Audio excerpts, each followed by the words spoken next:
बच्चों, आज नागरिकता चैप्टर का शुरुआत करेंगे कि लोकतंत्र का विस्तार और लोकतंत्र का विचार किस प्रकार से आया। तो प्राचीन समय से देखते हैं कि लोकतंत्र के विचार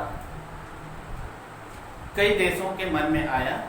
राजतंत्र की समाप्ति करना है और लोकतंत्र की स्थापना करना है।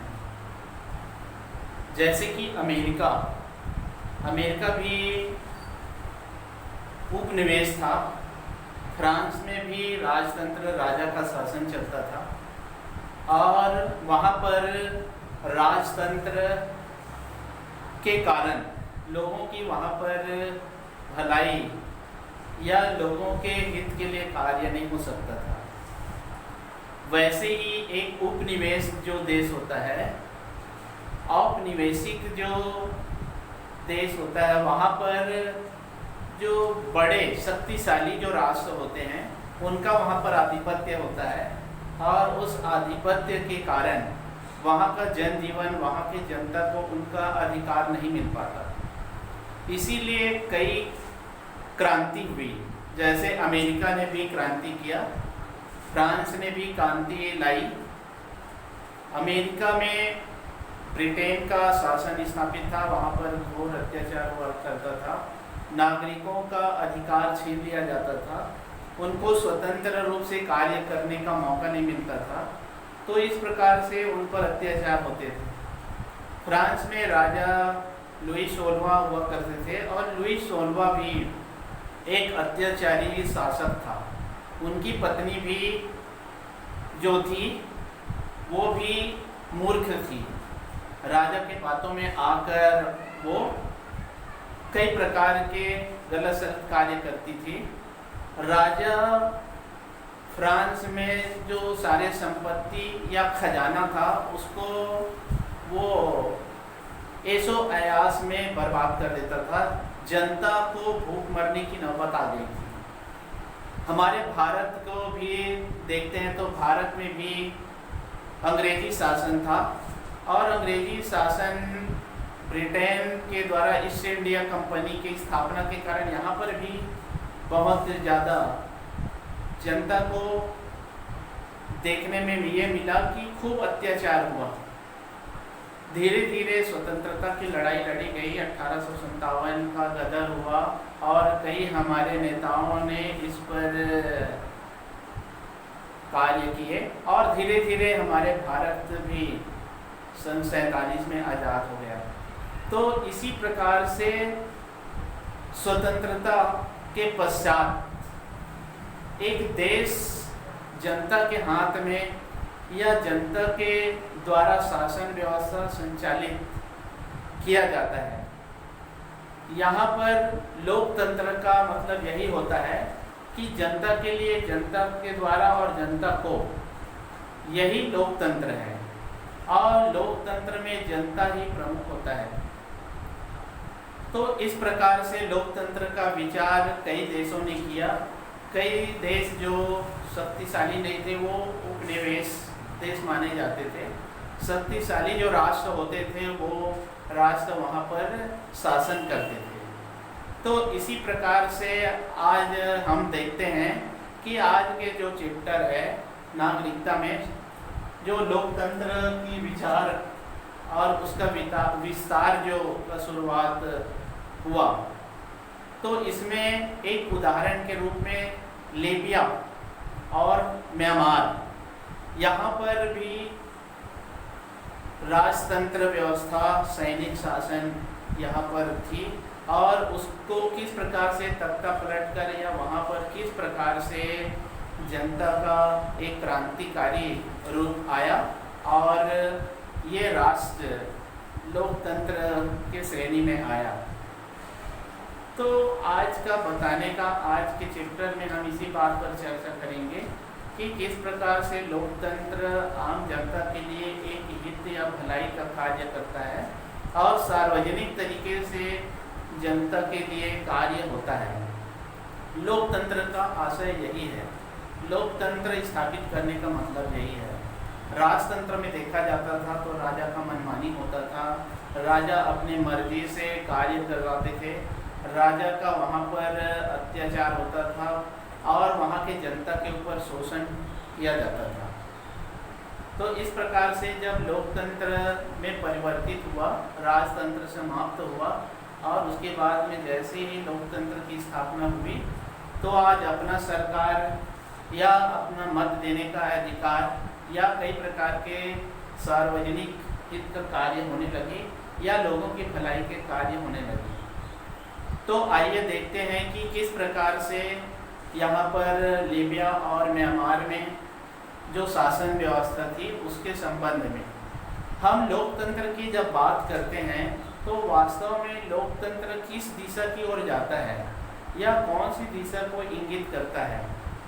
एक छोटे से उदाहरण के रूप में आपको बताना चाहूँगा कि स्कूल के बाहर कुछ बच्चे खेल रहे थे। स्कूल के बाहर कुछ बच्चे मैदान पर खेल रहे थे और वहाँ पर खेलते समय घंटी बजी, शाला की घंटी बजी और बच्चे दौड़ते हुए कक्षा की ओर प्रस्थान किए और कक्षा में जाकर बैठे थे या बैठने का प्रयास कर रहे थे। तो वहीं पर सामाजिक विज्ञान की जो शिक्षिका पहुंचती है और पहुंचने के बाद वहाँ पर बच्चों से पूछती है, कक्षा शिक्षिका सामाजिक विज्ञान की जो शिक्षिका थी वो पूछती है कि आपकी कक्षा का कप्तान कौन है, आपकी कक्षा का कप्तान कौन है।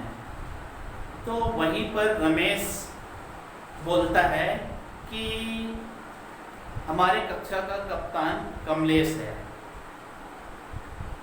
इस बात को सुनकर शिक्षिका कहती है कि कमलेश को कप्तान किसने बनाया, कमलेश को कप्तान किसने बनाया। तो वहाँ पर कोमल बोलती है कि नहीं मालूम। शिक्षिका फिर प्रश्न करती है कि कमलेश को कप्तान किसने बनाया, कमलेश को कप्तान किसने बनाया।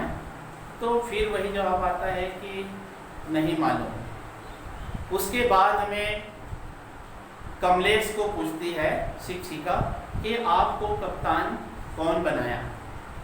इस बात को उदाहरण देने का मतलब है इसको समझना है कि वास्तव में लोकतंत्र है क्या। तो यहाँ पर कमलेश को पूछा जाता है कि आपको कप्तान किसने बनाया। तो कमलेश का जवाब आता है कि मैं कप्तान नहीं बनना चाहता था। कमलेश कहता है कि मैं कप्तान नहीं बनना चाहता था, मुझे कप्तान कक्षा शिक्षिका ने बनाई है। तो इस प्रकार से यहाँ पर शिक्षिका कहती है कि आखिर कमलेश को कप्तान बनाने का मतलब या कक्षा शिक्षिका ने उसको कप्तान बनाई है, इसके अलावा कप्तान चुनने का और कुछ तरीका हो सकता है। कप्तान बनाने का और कुछ तरीका हो सकता है। तो इस पर रामबाई कहती है कि कप्तान बनाने के लिए सारे बच्चों का राय या सारे बच्चों के विचार या मत के अनुसार से भी कप्तान बनाया जा सकता है। तो इस प्रकार से लोकतंत्र की जब हम बात करते हैं तो इसी प्रकार से किसी भी एक के द्वारा उसको मनोनीत न करके संपूर्ण जनता के द्वारा मनोनीत जो प्रतिनिधि होता है या सारे जनता अपने अधिकारों का प्रयोग करके मतदान करते हैं और उसके द्वारा जो प्रतिनिधि चयन करके जब सामने आता है और वो प्रतिनिधि जनता के अनुरूप कार्य करती है और जनता के अनुरूप कार्य करते करते वो 5 वर्ष व्यतीत कर लेता है, फिर चुनाव की प्रक्रिया होती है, फिर जनता दोबारा अच्छा कार्य करने वाले अपने प्रतिनिधि को दोबारा मौका देती है। तो मेरे कहने का मतलब ये है कि लोकतंत्र में जनता सर्वे सर्वा है। यह जनता प्रमुख रूप से अपने मताधिकार का प्रयोग करती है। तो ये लोकतंत्र में होता है। राजतंत्र में इस प्रकार से किसी भी प्रकार से यहाँ पर चुनाव की प्रक्रिया नहीं होती है। राजतंत्र में राजा का बेटा राजा, उसका फिर बेटा राजा, तो इस प्रकार से उसके वंशानुगत उनकी पीढ़ी चली आती है। कोई भी जनता को यहाँ पर राज करने का मौका नहीं मिलता है। तो ये लोकतंत्र की सामान्य जो उदाहरण आप लोग को बताया गया।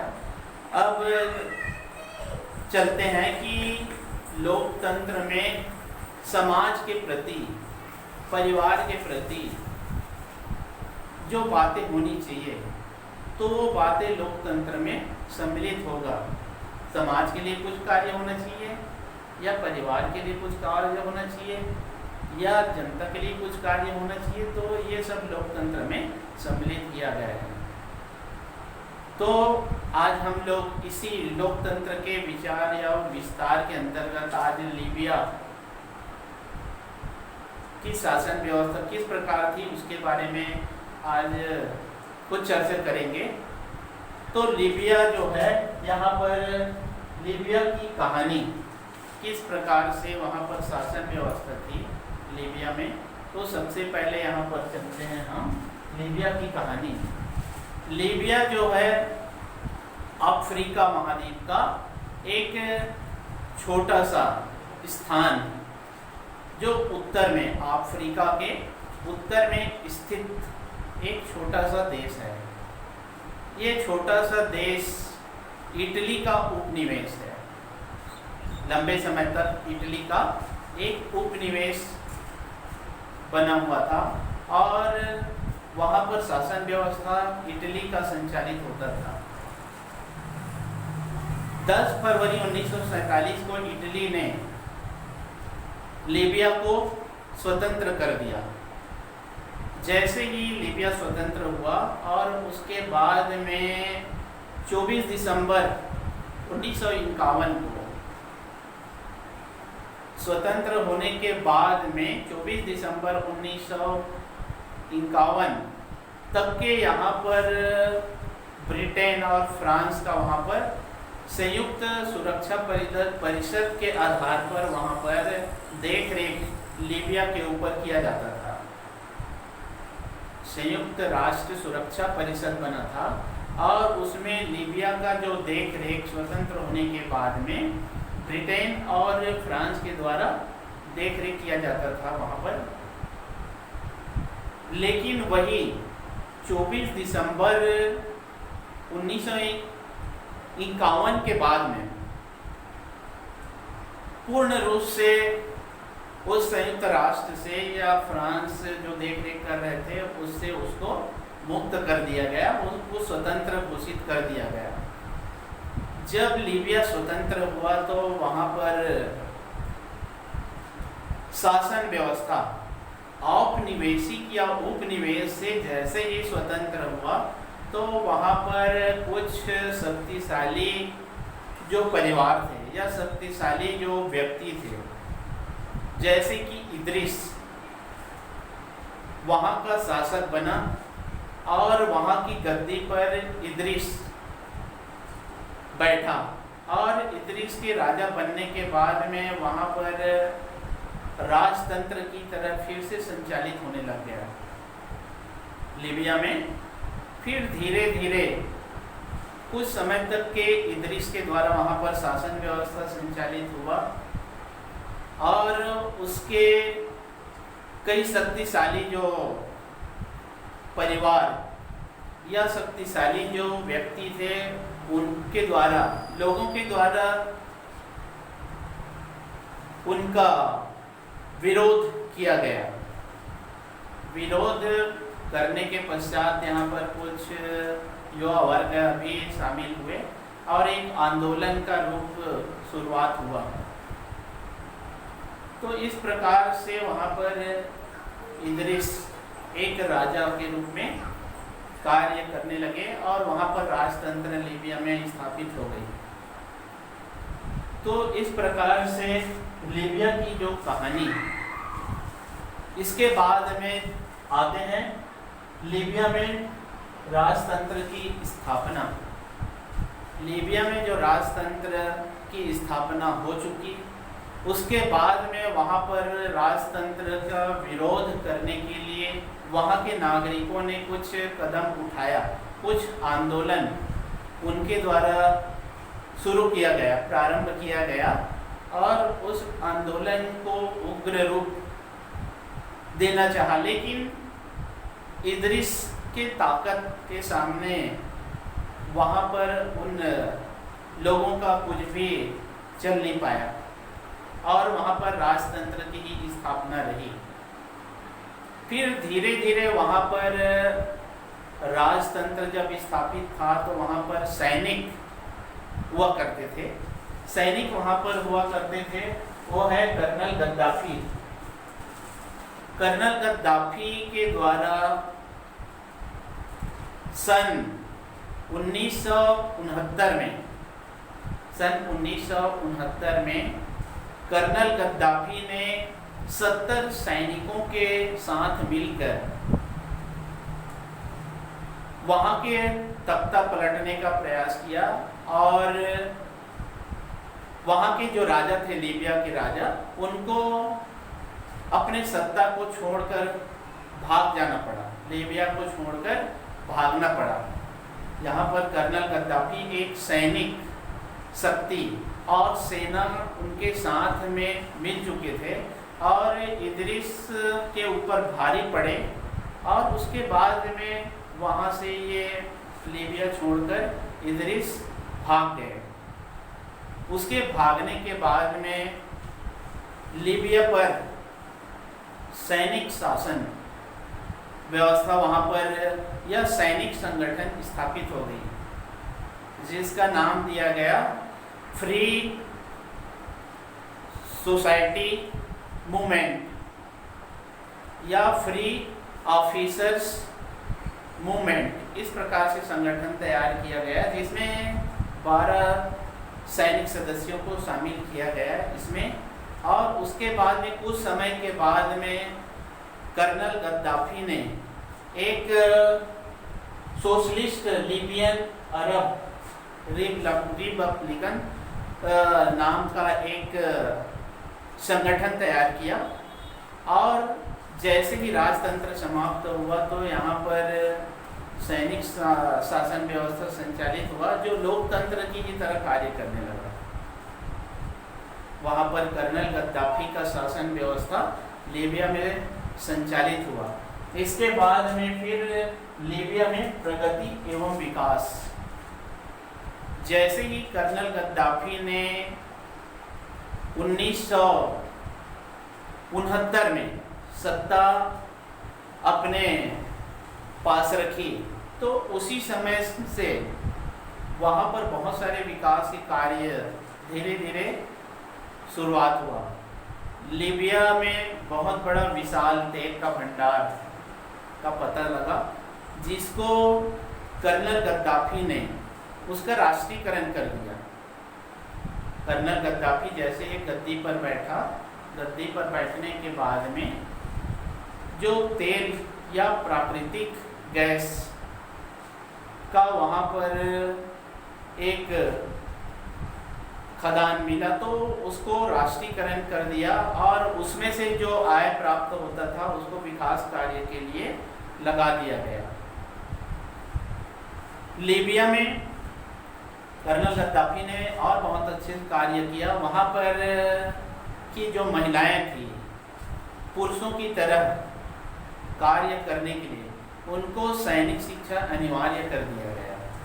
जितने भी महिलाएं थी लीबिया में उनके लिए सैनिक शिक्षा लागू कर दिया गया। और पहले जैसे कि महिलाएं घूंघट में रहती थी, उनको कोई भी सार्वजनिक स्थान में जाने की अनुमति प्रदान कर दी। कई प्रकार के सार्वजनिक योजनाएं थी। उन सार्वजनिक योजनाओं पर महिलाओं की भागीदारी, उनकी आयु को 50 से बढ़ाकर 77 वर्ष कर दी। शिक्षा की व्यवस्था, स्वास्थ्य की व्यवस्था, आवास की व्यवस्था, आवास के कई प्रकार की योजनाएं कर्नल गद्दाफी के द्वारा लागू कर दी गई। लेकिन कर्नल गद्दाफी इतने विकास कार्य करने के साथ साथ एक तानाशाह सरकार या एक तानाशाह शासक बना था। वो ये नहीं चाहता था कि मेरी बातों का अवहेलना हो या मेरी बातों को लीबिया के लोग ना माने। वो लोकतंत्र के खिलाफ थे। भले ही वो विकास कार्य करते थे, सड़कों का निर्माण, आवास, अस्पताल या स्कूलों या विद्यालय का निर्माण किया था, लेकिन उसके कार्यकाल में कर्नल गद्दाफी का कहना यही था कि मेरा ही शासन चलता रहे, मेरी ही बातों को लीबिया के लोगों के द्वारा माना जाए, मैं ही जो भी निर्णय दूं वो लीबिया के लिए अंतिम हो। तो इस प्रकार से कर्नल गद्दाफी ने एक तानाशाह शासन व्यवस्था संचालित किया था। तो इससे वहाँ के लीबिया के लोग जो थे इससे परेशान हो चुके थे और कर्नल गद्दाफी के शासन व्यवस्था को समाप्त करने के लिए कई प्रयास इनके द्वारा किए गए। कर्नल गद्दाफी कभी भी नहीं चाहता था कि लीबिया में लोकतंत्र की स्थापना हो और वहाँ पर शासन व्यवस्था जनता के हाथ में आए। ये कर्नल गद्दाफी साफ स्पष्ट अपने शब्दों में बोलता था कि कभी भी किसी भी शर्त में लीबिया में लोकतंत्र की स्थापना नहीं होना चाहिए। इसी कारण कर्नल गद्दाफी के विरुद्ध विद्रोह की शुरुआत हुआ। तो इस प्रकार से आज के जो चैप्टर में लोकतंत्र के विचार, लीबिया में किस प्रकार से शासन व्यवस्था थी और लीबिया का शासन व्यवस्था किस प्रकार से आगे चला, और इसके बाद में और जो प्रमुख जो बातें लीबिया से संबंधित है, वहाँ के कौन कौन सी शासन व्यवस्था और कर्नल गद्दाफी का अंत किस प्रकार से हुआ, तो इसके बारे में अगले चैप्टर में चर्चा करेंगे। धन्यवाद।